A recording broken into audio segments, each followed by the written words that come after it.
and all. Um, I'm here. Let me put my stupid bugs. That's the natures. Uh, let's see.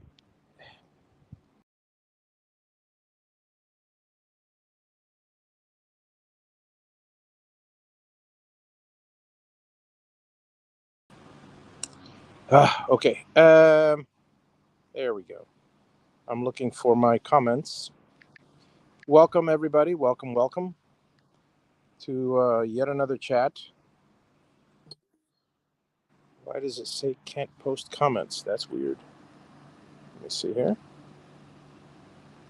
Okay. Okay. That's fine. All right. So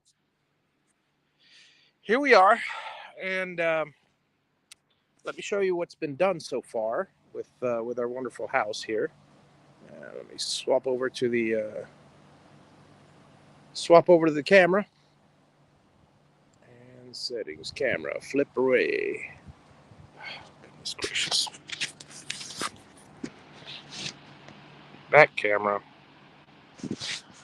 Do not mirror. Okay, folks. There we are. So, you see the driveway there? I mean the nice, beautiful landing pad. We have our walkway to nowhere because the door's not in yet. We have our AC pad. We have our front porch. Everything's looking fantastic. But what I'm doing today is showing everyone the importance of whack a mole.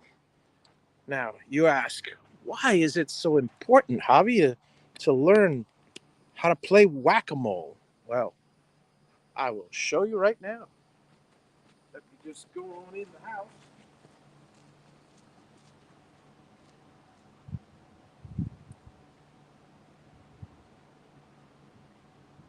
You guys remember the old days when I used to just step over the thing? Well, all right, so we got ourselves our gloves because we're working with hammers and nails and sharp things and wood and splinters and all that stuff. So, best to protect yourself as best you can. I still end up getting like a cut a week on my hand, but it is what it is, right? Now, these were for those of you that have been following along. This right here is a column, or rather, um, it's a block wall. This particular cell of the block wall is filled with concrete and rebar and all that stuff per code. Now, in order to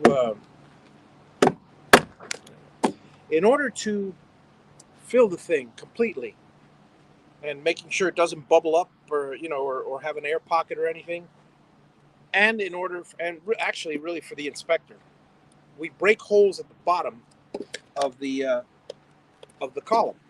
I won't bother showing you those. Some of you have seen it. If not, look for another video. Now, we break a hole open, we show the rebar tied together, everything's nice and neat.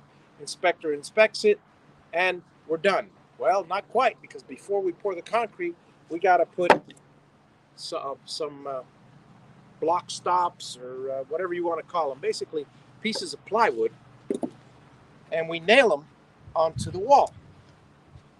Now, waste not, want not. I'm not going to waste a cent on this, and these little things are the perfect size for me to nail onto the floor.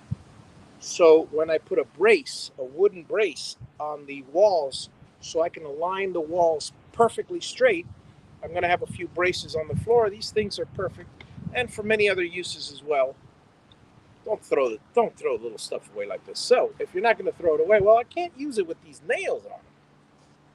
But thanks to my whack-a-mole experience, we put it just right, and then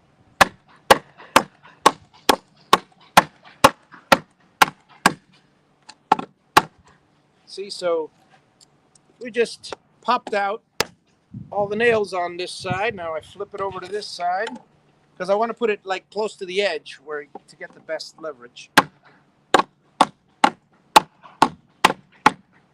I gotta look for the nail heads and whack-a-mole. Isn't that beautiful? Now I got them sticking up. Now they're easy for me to remove.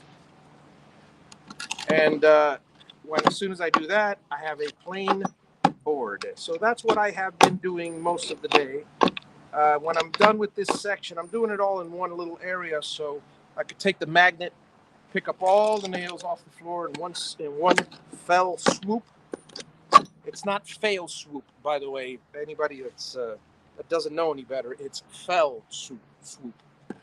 Anyway, so I'll do that. And let me go check the comments after a couple more boards. We've got ourselves a nice board, and I've got a stack over here. There's quite a number of these, so like I said, waste not, want not. And whack-a-mole, begin. There's a lot of nails in these, so as you can see, 1, 2, 3.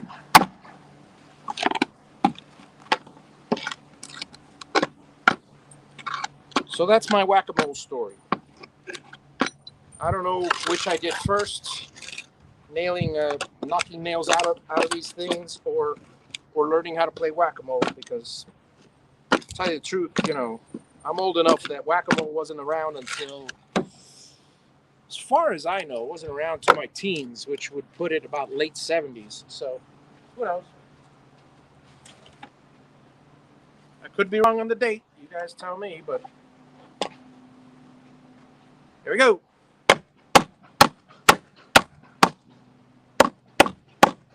Every now and then there's a bad nail. It doesn't come out with one hit, but most of the time they do.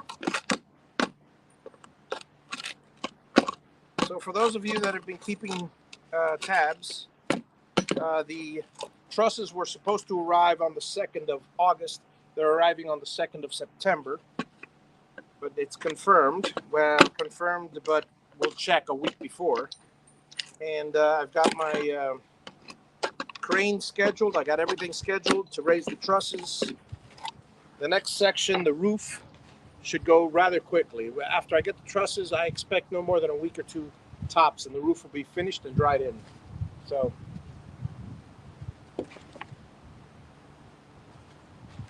but then of course comes the minor, all the inside work, which now is the part where I'm really enjoying. So you're going to see a lot of either lives or videos, because the inside is what I really, really enjoy.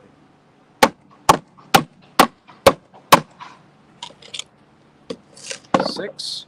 1, 2, 3, 4, 5, 6, 7. And a couple of these. 1, 2, 3, 4, 5, 6, 7. Try to make all the nails go on the inside, because one single nail outside is a tractor tire looking to be replaced or patched, and it's not good for you. All right, let's go see what we got outside as far as comments. So let me go check on the comments, folks. See how you guys are doing.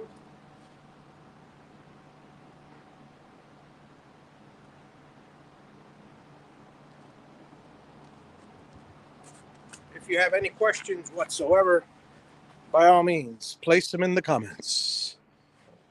Nothing so far. We're good to go. 12 people watching. All right.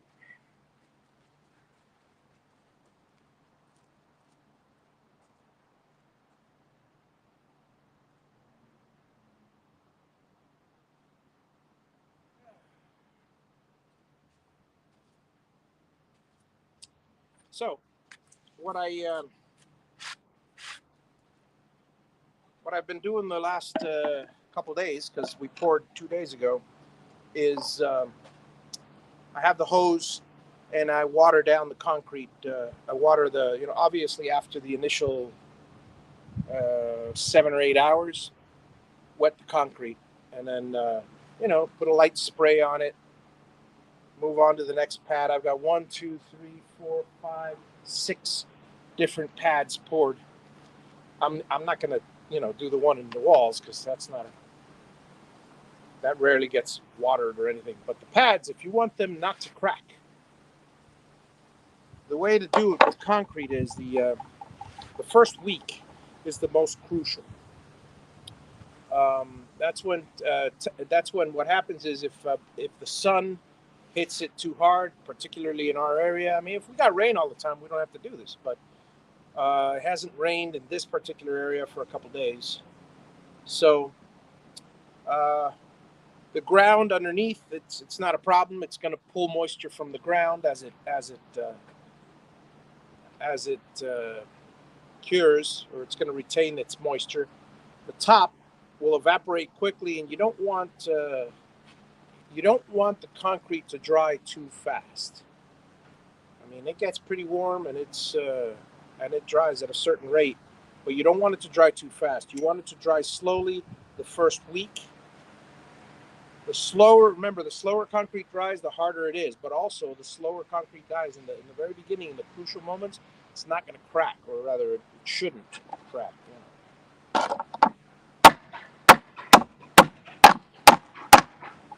But so every day for the first week, I coat it with water. Got an itch in my back. Now, after the first week, it doesn't matter. It doesn't matter. I mean, you ask any material engineer or anybody that knows anything about concrete in the plants, they'll tell you after the first week. I mean, it matters as far as the full curing process, but not as far as you're not going to worry about temperature differentials that much. Even so,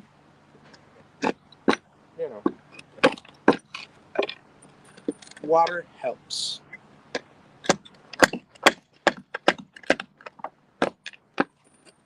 Clearly not while it's still wet. Rather, while it's still liquidy. But once it reaches a solid state, then that's it.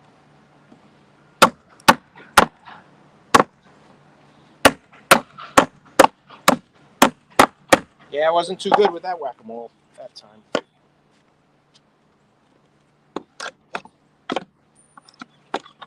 It's been threatening to rain all day today, but must be that Saharan dust, because it hasn't.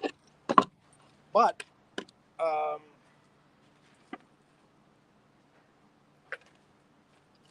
got to do a couple of things a little later inside, so. And it's a nice, cool day to be working out here.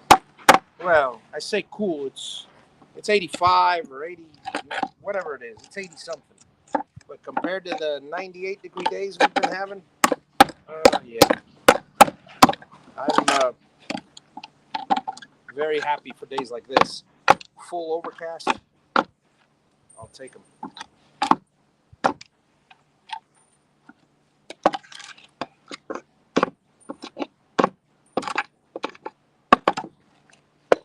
Pretty soon I'll be doing the carpentry work, and you guys will be watching me put up the load-bearing walls. That's the next step, because that has to come before the trusses. And I got plenty of time. Since the trusses don't come till September, and we're in the middle of August.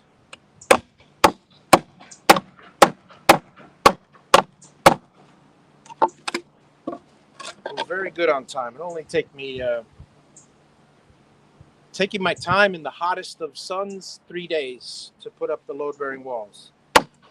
On a good cool day like today, 1 day.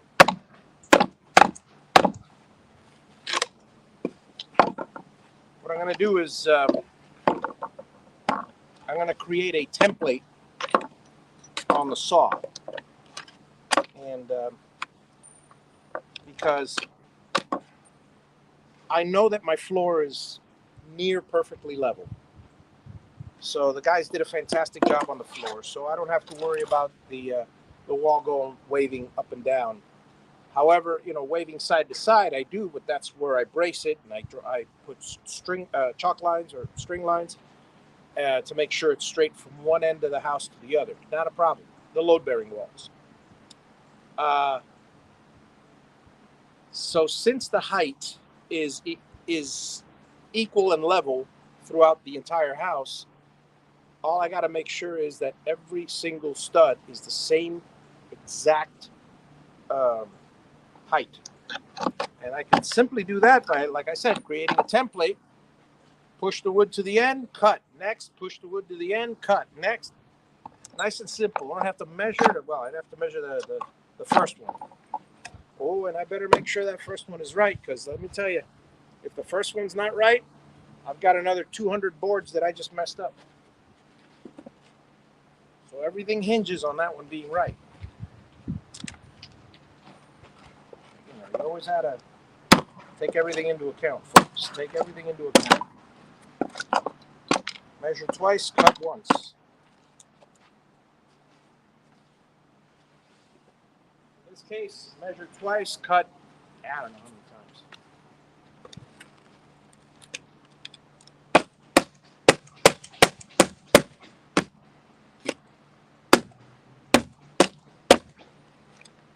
Worst whack-a-mole game ever. It's almost not worth it for this piece of wood, that's for sure. Yeah. It's gotten so wet so often that top's delaminated. No biggie, because there's a lot of uses I have for thinner wood, and et cetera, et cetera. All right, so I'm almost done. Got a few more inside here. And then I've got to load up the wheelbarrow again. Like I said, I've got a few, quite a few of these that I used on this project. I think I cut 2 entire sheets into 1 by 1 foot chunks, and that was for the a column wall.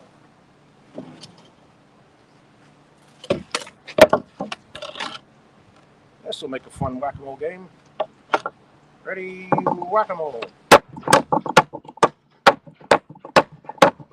Ta-da! And whack-a-mole.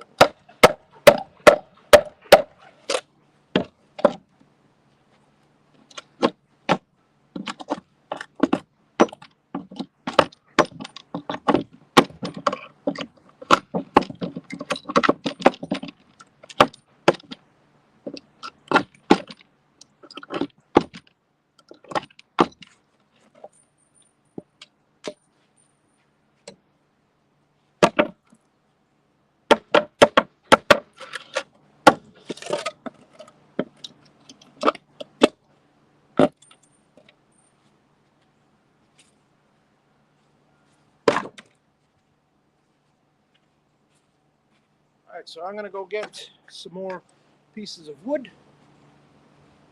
Let me leave the glove on. And the last batch that I have in the, I've got them all in the bucket of the trap.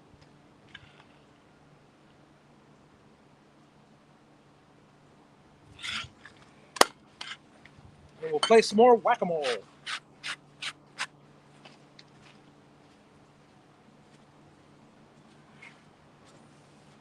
Or I should say whack-a-nail.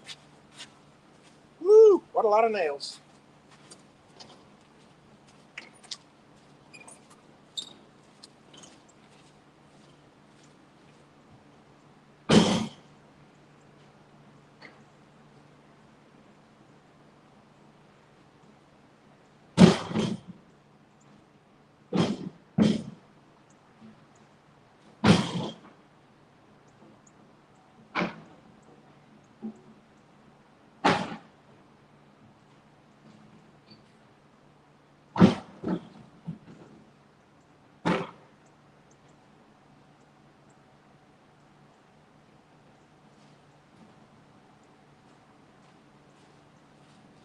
Not that many boards left, folks.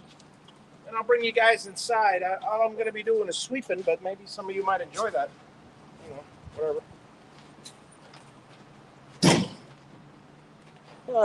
Let's see what we got.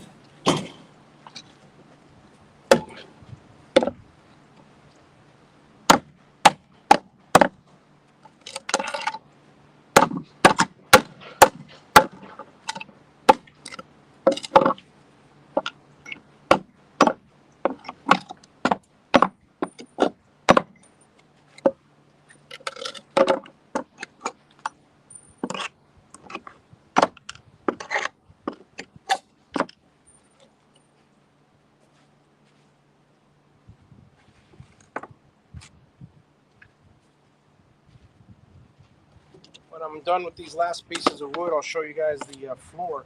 You're gonna love it. Ooh, two at a time.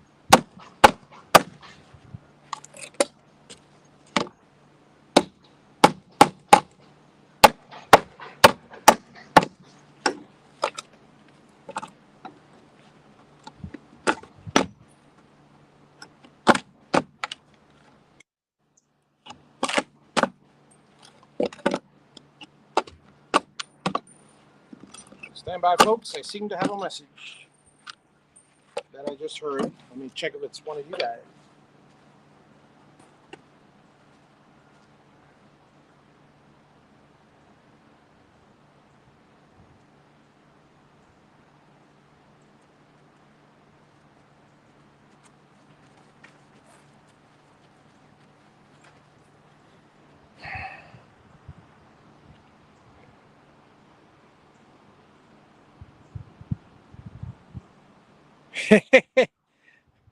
You see that, Nova? It's very very important to learn whack-a-mole. Hey David, how's it going? Let's see.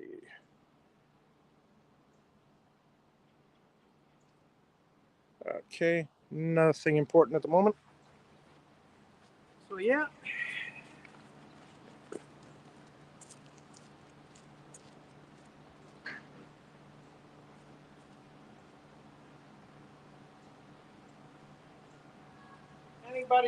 Anybody that's into whack-a-mole should know that, well, you know, when if we ever need to find a purpose for something, we can always find a purpose for something. I certainly can. Whack-a-mole. Well, there you go. Now we know what whack-a-mole is good for. All that practice hitting those stupid moles. Now I can hit nail heads with no problem whatsoever. Save myself a lot of time, a lot of grief. Earlier in the broadcast, I was saying the reason why I'm saving these pieces of wood rather than just either burning them and picking up the nails with a magnet or just dumping them in the trash. I'm a proponent of recycling when it's economical. I'll be honest with you.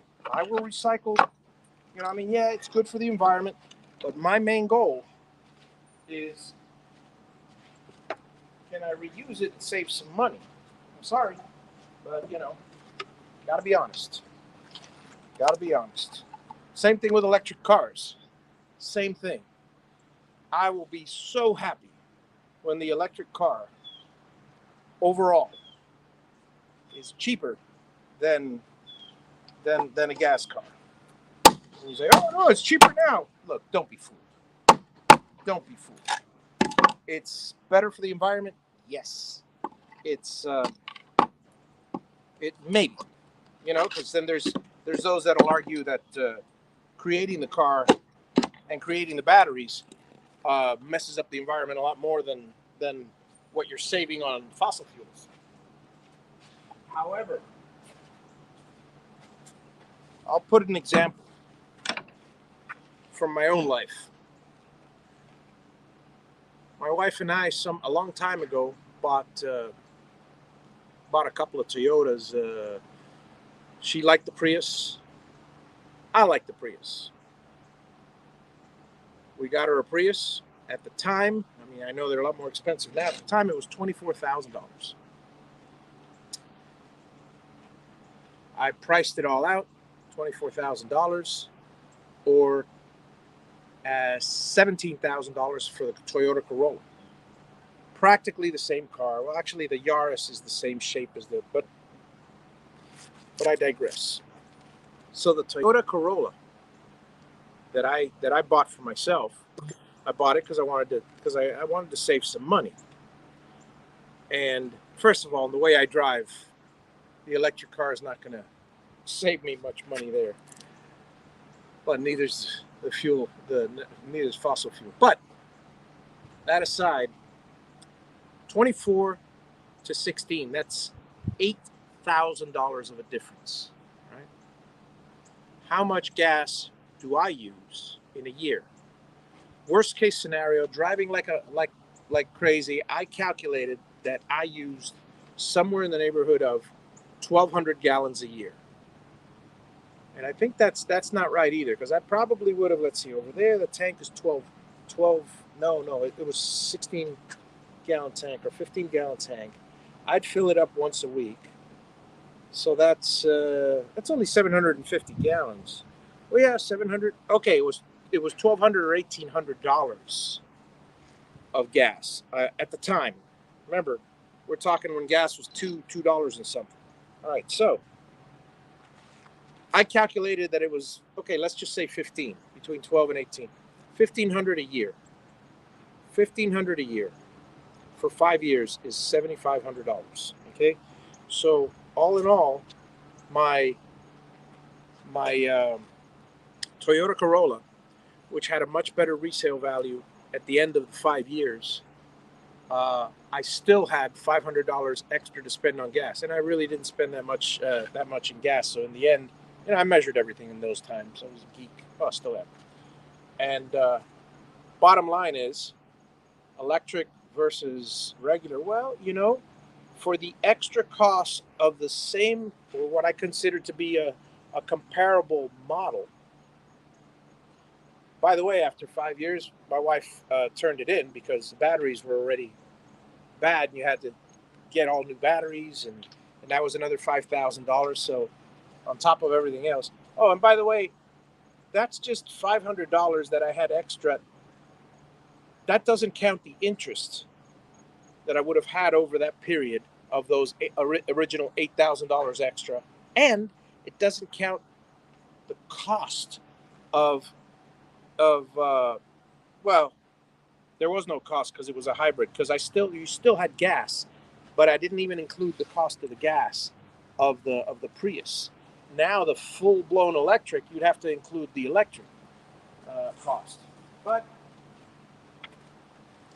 so, like I said, recycling, I'm all for it. These are going to be recycled. Why? Because now I don't have to buy a couple sheets of plywood again, and I have the time, and it's enjoyable.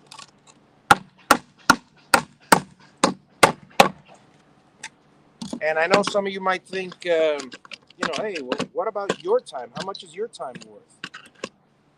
Depending on what I'm doing, my time is valued anywhere between $50 and $400 an hour. But frankly,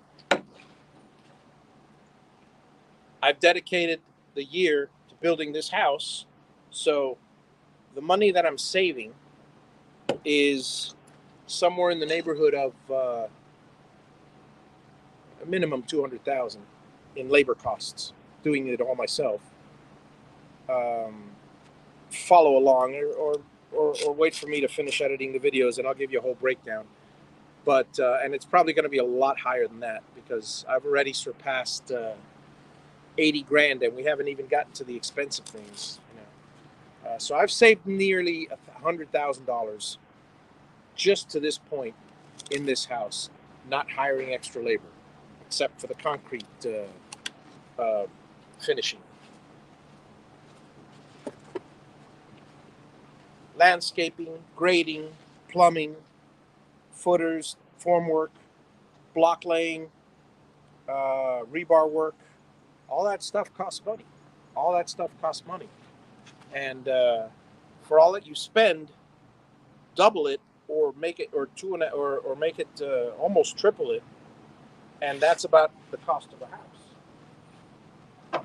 So anyway, and the prices have gone up like mad. So since I've dedicated my time now to the house,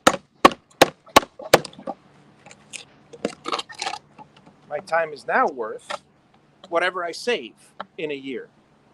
Let's say I save $200,000 a year. That's not a bad savings. But there are, how they say penny wise and pound foolish.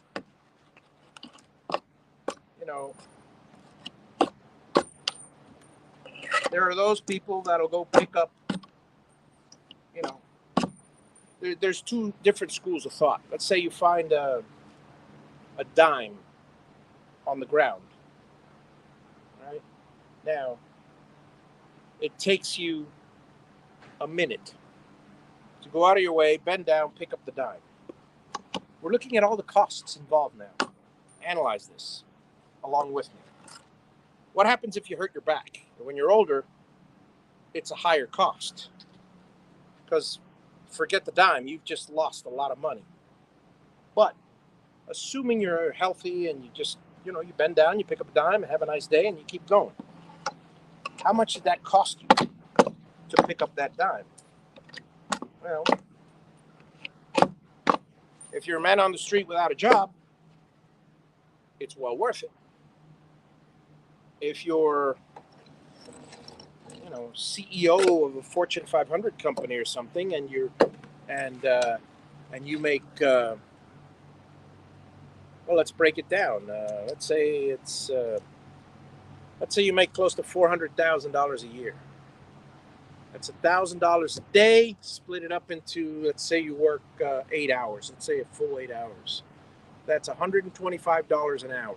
Okay, that means that it's $2 a minute is your time. You just bent down in a minute. Let's say it took you half a minute, 30 seconds to bend down out of your way and pick up the dime. You just spent $1 to pick up a dime. That's one school of thought.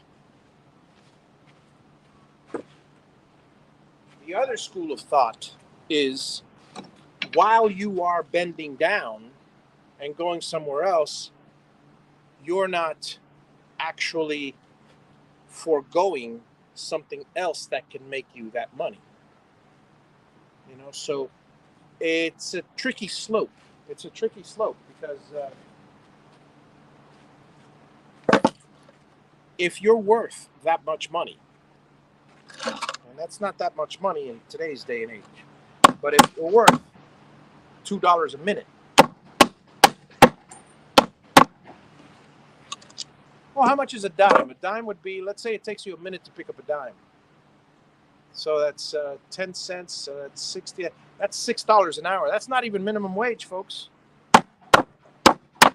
If you work a job at minimum wage, it's not worth picking up a dime, a nickel, or a penny. So again, the two schools of thought. Well, it's on the ground, and if you, over your lifetime, pick up every single dime, well, then maybe you've made, or every single penny or every single nickel, maybe you've made an extra $100 over your lifetime. That's an extra $100 you wouldn't have had. Yeah, well, it's also, if you're picking up dimes and nickels and pennies for $100, that's an awful lot of time. You put that time into work, even if it's overtime.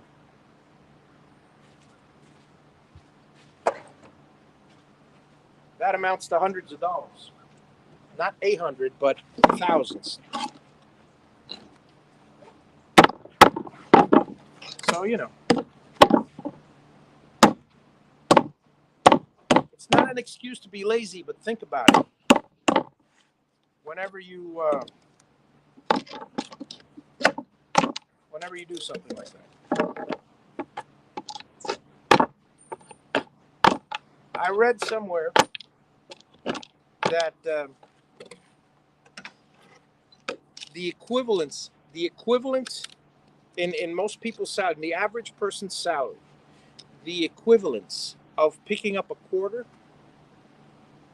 is analogous to Bill Gates picking up a sack of $50,000. That's just crazy when you think about it. Obviously, it doesn't work that way, and if Bill Gates sees a sack of $50,000, well, I don't know what he'd do, but I would expect, if it were me, even if I were worth that much, I would think I'd pick it up. Who knows? Who knows? Because like I said, there's the relevance. A quarter to the average person is 50,000, or was it 5,000? Well, I don't know. I might be off by a tens, but I'm pretty sure it was 50,000 to Bill Gates.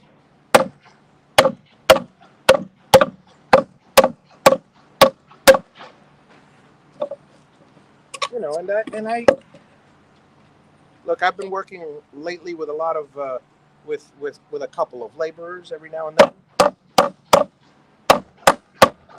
Most of the job I'm doing myself, but when it comes to concrete work or things like that,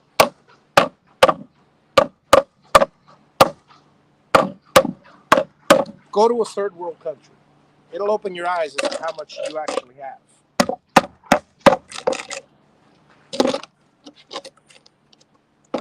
Because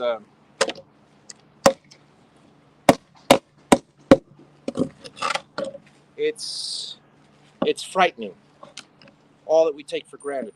I don't like taking anything for granted, which is why I'm building my own house. Do you know how much blood and sweat goes into building a house? Well, yeah, I'm going to find out. But, you know, part of it is, and I've said this before, part of it is because it's on my bucket list. Part of it is because I can. And part of it is, and a big part, because otherwise I wouldn't be able to afford it. Well, yeah, I would, but I'd be left with the rest of my life with a huge mortgage. Let me go check on the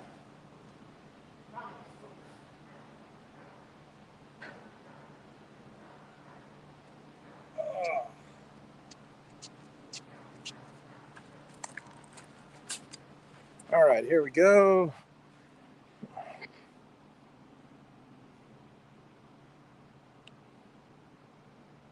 Yep. Enjoy work, Nova. I can't even read your name because of the sunlight, so I apologize if I butchered it.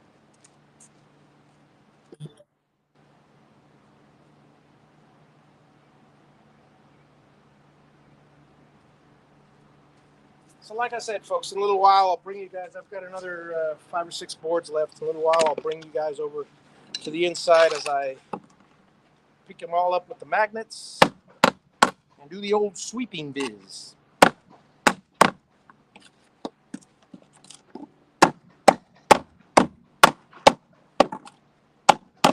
Whack-a-mole.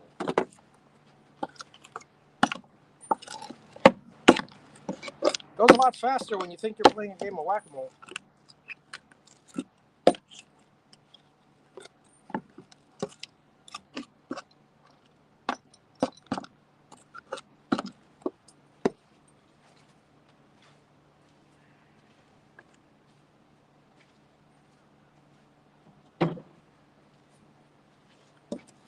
One.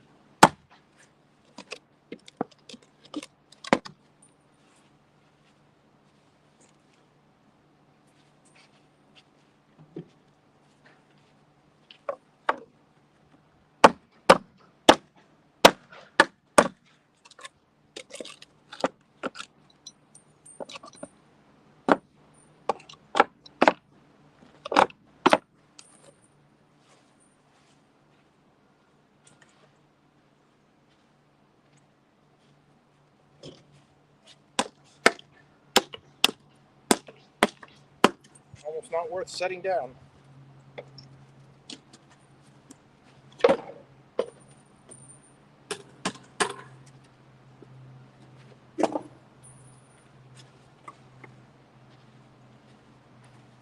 And last, but not least, as Karnak would say, the final, whatever, envelope.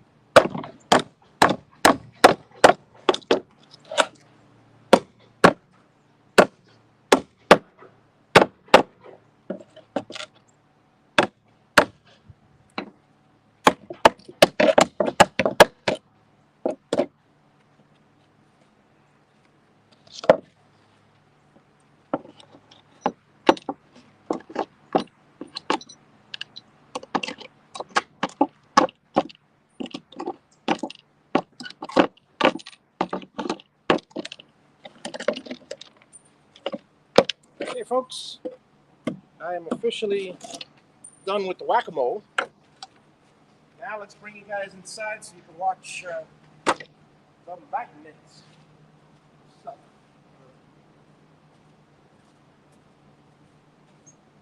Give me a second because I got to go get my magnet.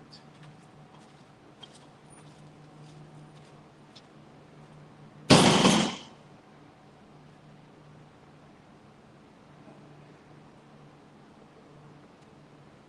cleaning everything up.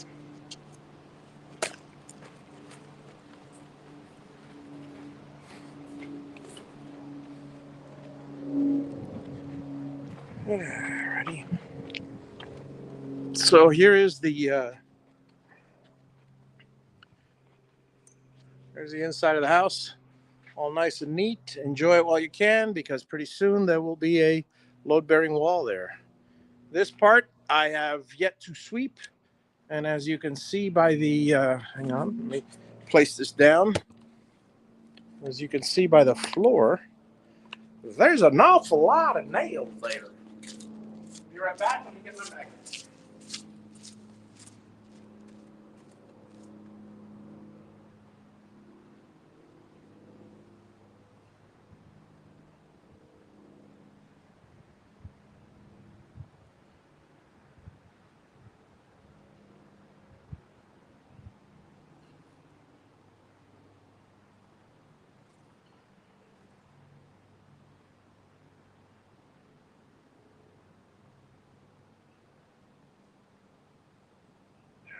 Ready?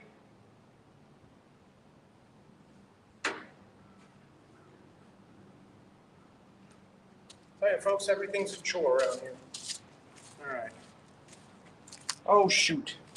I got the magnet, folks, but I forgot the. Let me go get my bag. Actually, I'll throw them in the wheelbarrow because I got to dump them anyways in the pile. So that's good. Here we go.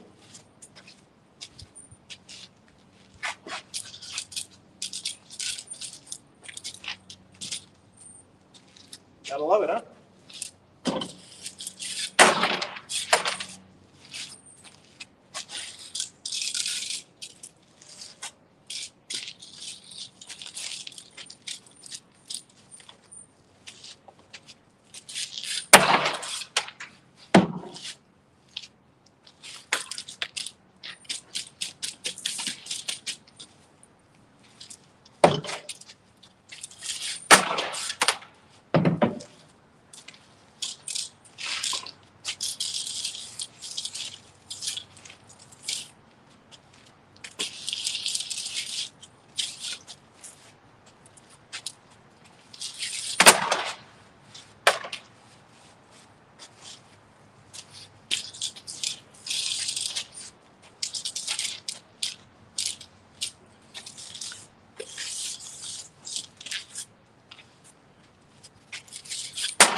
Those other brown things you see there are leaves. I'm going to go sweep it up in a second.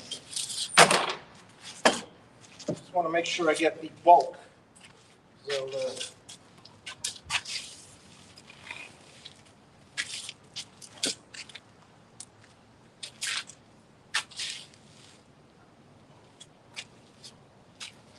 I think I got the bulk of them, if not all of them.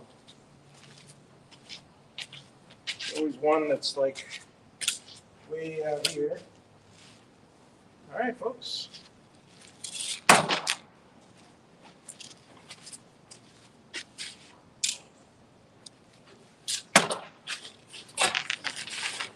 Now let's do a little bit of sweeping.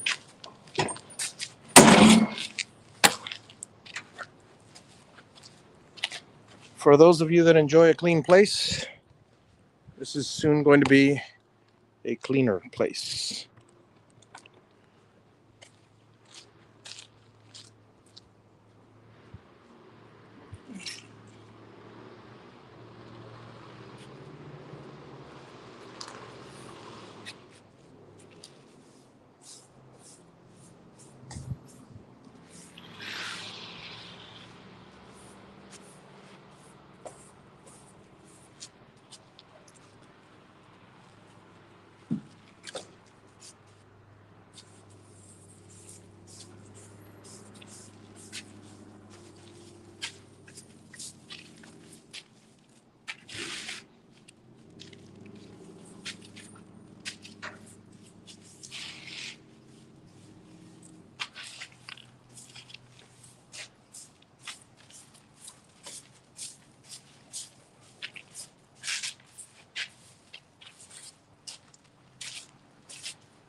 got to scrape because there's some concrete here and there, which is why I'm giving it a quick sweep.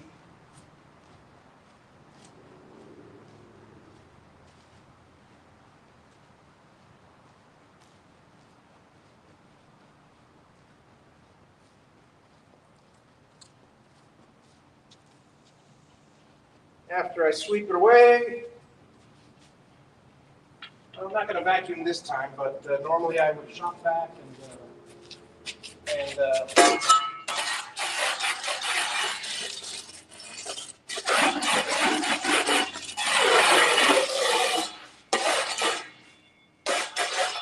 then hit it with water.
Checking the floor for rough spots. Everything good.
All right.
So for you guys watching earlier, I hope you guys saw the importance of whack-a-mole for an average certainly for construction worker.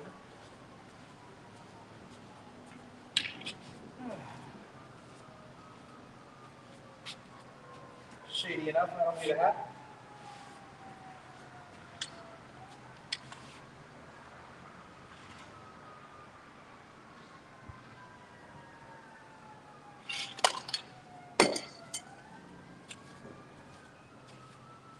All right. I need my trash box and my shovel.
Okay.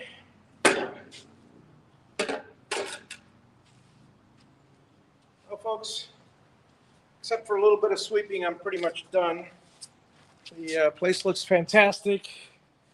As you guys can see, look at that, look at that, look at that. Where's the other? Ah, here it is. So I am going to head out. Thank you all for coming by. Let me swap the camera here. Excuse me. Bit of dust today. Camera. That's not camera.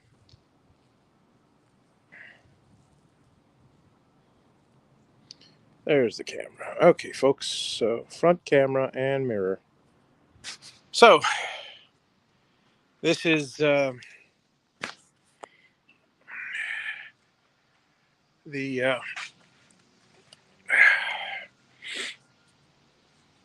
that's the wonderful end today of the place.